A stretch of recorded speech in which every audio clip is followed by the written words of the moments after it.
Good day to all. Today we are going to start a next topic, the development of writing in Mesopotamia. Okay. In this video, we will discuss about the writing, how the writing development in Mesopotamia. All societies have language in which spoken sounds convey certain meanings. ठीक है, हर एक society में जो भी वो language को spoke out करते हैं उनके कुछ अलग अलग टाइप के मीनिंग्स होते हैं. This is verbal communication. Writing two is verbal communication but in a different way. उस टाइम पे क्या था? फर्स्ट पॉइंट वर्बल कम्युनिकेशन था. ठीक है, कौन सा कम्युनिकेशन था? वर्बल कम्युनिकेशन था.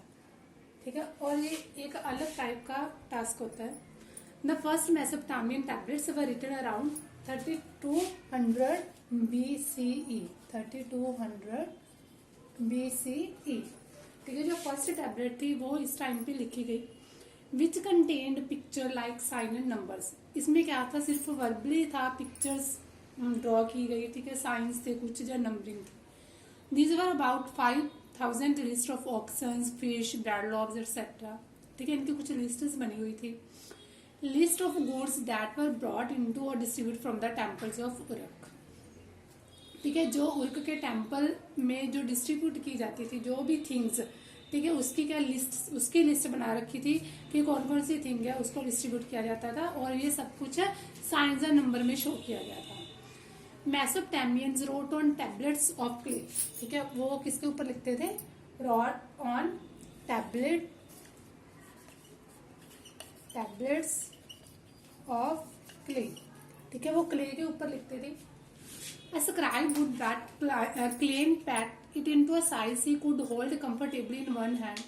ठीक है, how would carefully smoothen its surface. ठीक है, उसका सरफेस बिल्कुल स्मूथ कर लिया जाता था. With the sharp end of a reed, he would press wedge-shaped sign onto the smoothened surface while it was still moist. ठीक है, जब तक वो कुछ मॉइस्ट शेप में रहती थी, कुछ मॉइस्ट रहती थी जो क्ले थी, ठीक है, उसके अंदर कुछ गीलापन रहता था, तब तक वो क्या करते थे? उसके ऊपर अपने साइंस को ड्रॉ कर लिया जाता था. वंस ड्राइड इन द सन. ठीक है, जब वो मोस्ट के टाइम तक ही उसको ऊपर कुछ साइंस को ड्रॉ कर लेते थे तो उसके बाद उसको ड्राई अप करते थे. The clay tablets would harden and tablets would be almost as poultry. ठीक है, जब उसको ड्राई अप कर लिया जाता था तो क्या था? वो एक पोल्ट्री के टाइप का दिखने लग जाता था. Once the surface dried, sign could not be present on a tablet, so each transaction, however minor, required a separate written tablet. ठीक है, इस तरीके से वो क्या करते थे? रिटर्न फॉर्म में टैबलेट्स फॉर्म्ड करते थे. नेक्स्ट, बाय 2600 BC, ठीक है, the letters became cuneiform and the language Sumerian. ठीक है, जो फर्स्ट लैंग्वेज थी, ठीक है, आप लास्ट वाली वीडियो में ये कर चुके हो. ठीक है, Sumerian language. Writing was now used not only for keeping record but also for making dictionaries. ठीक है, अब पहले क्या था? वो अपने टैबलेट्स के ऊपर कुछ रिकॉर्ड रखते थे, सिर्फ रिकॉर्ड रखने के लिए टैबलेट्स बनाते थे. लेकिन अब जो राइटिंग सिस्टम था सिर्फ रिकॉर्ड रखने के लिए नहीं बन रहा था, बल्कि उसके द्वारा डिक्शनरीज राइट आउट होनी स्टार्ट हो गई थी. Giving legal validity to land transform. ठीक है, जब लैंड की ट्रांसफॉर्म करनी होती थी. Dating the deeds of kings and announcing the changes of king had made in the customary laws of the land. ठीक है, तब क्या थे? किंग्स के द्वारा भी अब क्या थे? जो राइटिंग फॉर्म में सब कुछ लॉज लिखने स्टार्ट हो गए थे. ठीक है, जब भी उन्होंने कोई भी चीज अनाउंस करनी होती थी, कुछ भी उन्होंने जो लोगों के तक पहुंचाना था, तो वो क्या करते थे? लॉज बनाते थे और उनको लोगों तक पहुंचा देते थे. Sumerian the earliest non language of Mesopotamia. ठीक है, सबसे पहली जो लैंग्वेज थी सुमेरियन, ठीक है, earliest, was gradually replaced after 2400 BC by Akkadian language. ठीक है, पहले ये थी, उसके बाद 2400 BCE के अराउंड कौन सी लैंग्वेज आ गई? अकाडियन. और ये क्यों आई? क्योंकि कुछ अकाडियन ट्राइब के जो पीपल थे वो वहां पे मेसोपोटामिया में आके रहने लग गए थे. Cuneiform writing in the Akkadian language continued in the use until the 1st century. और फिर उसके बाद ये लैंग्वेज क्या था? 1st सेंचुरी तक कंटिन्यू यही लैंग्वेज लोग यूज करते रहे. Now the next point is The system of writing in the system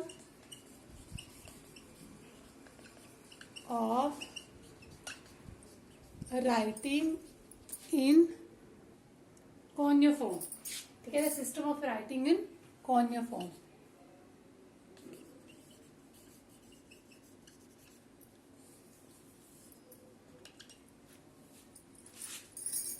Its sign didn't represent a single consonantal vowel. ठीक है, इसमें क्या थे, कुछ सिर्फ सिंगल कॉन्सोनेंट वाउल्स होते थे. ठीक है, जैसे एम और ए जो इंग्लिश अल्फाबेट से वो यूज करते थे. एंड बट साइलेबल से पुट कम इन, लेकिन वो इसके अलावा साइलेबल का भी यूज करते थे. ओके, फॉर एग्जाम्पल जैसे हम इंग्लिश जो लैंग्वेज है उसमें सिंगल जो वाउल यूज करते हैं, जैसे ए हो गया, एम हो गया, कोई भी कॉन्सोनेंट लगा लो, कोई भी वाउल्स लगा लो, वो ऐसे कोई भी सिंगल वर्ड यूज नहीं करते थे. वो क्या करते थे, वर्ड्स को अटैच करके लिखते थे, जैसे से, पुट, कम. ठीक है, मतलब कि कोई भी सिंगल जो वर्ड या कॉन्सोनेंट था उसको यूज नहीं किया जाता था. There is a sign that a Mesopotamian scribe had to learn ran into hundreds, and he had to be able to handle a wet tablets and get it written before it dried. ठीक है, वो क्या करते थे, ये मैंने आपको पहले बता दिया कि सिर्फ साइंस का यूज करते थे. और क्या थे, जब उसको वेट कर लिया जाता था और उसके मॉइस्ट तक ही वो लिख पाते थे, ड्राइड होने से पहले. So writing was a skilled craft, but more important it was an enormous intellectual achievement conveying in visual from the system of sound of a particular language. ठीक है, चाहे उनके पास एक स्किल्ड थी. ठीक है, जिस वजह से उन्होंने क्या किया था, अपनी एक अचीवमेंट ले ली थी, जिस वजह से वो कुछ अपना साउंड सिस्टम था उसको भी अच्छे तरीके से उन्होंने यूज करना स्टार्ट कर दिया था. Now the next point is literacy in Mesopotamia. Literacy in Mesopotamia. The earliest cities emerged around temples. Some cities developed as a center of trade and some were imperial cities. ठीक है, जो पहले वाली cities होती थी ये temples के around ही ज्यादा बनी होती थी. कुछ सिटीज को ट्रेड का सेंटर माना जाता था और कुछ क्या थे, कमर्शियल थिंग्स का माना जाता था. Early settlers began to build and rebuild temples at selected spot in their villages. ठीक है, जो सेटलर्स होते थे, okay, very few मेसोपोटामियंस could read and right. ठीक है, बहुत ही कम मेसोपोटामियंस पीपल थे जो लिख सकते थे और पढ़ सकते थे. Not only there were hundreds of sign to learn but many of these were complex. ठीक है, उनके पास हंड्रेड्स ऑफ साइन थे, लेकिन बट वो इतने ज्यादा कॉम्प्लेक्स थे कि उनको लर्न कर पाना बहुत ज्यादा मुश्किल था. From the most part however writing reflected the mode of speaking. ठीक है, उसमें क्या था, जैसे एग्जाम्पल, मतलब कि ये नहीं था कि एक साथ ही सारे बोलते रहे या सुनते रहे, ऐसा कोई सिस्टम नहीं था. उसमें क्या होता था, लिटरेसी में मतलब कि मान लो 2 पर्सन है, ए बी. ठीक है, पहले ए बोलता था. ठीक है, उसके बाद फिर ये रिप्लाई देता था. ठीक है, उसके बाद मान लो अगर ये बोलता है तो ये पूरी अपनी बात पहले कंप्लीट करता था, उसके बाद ये अपना रिप्लाई देता था. मतलब कि स्पीकर अप्लाई इस तरीके से वो अपनी जो मोड ऑफ कम्युनिकेशन था उस तरीके से वो इंक्रीज करते थे. Now the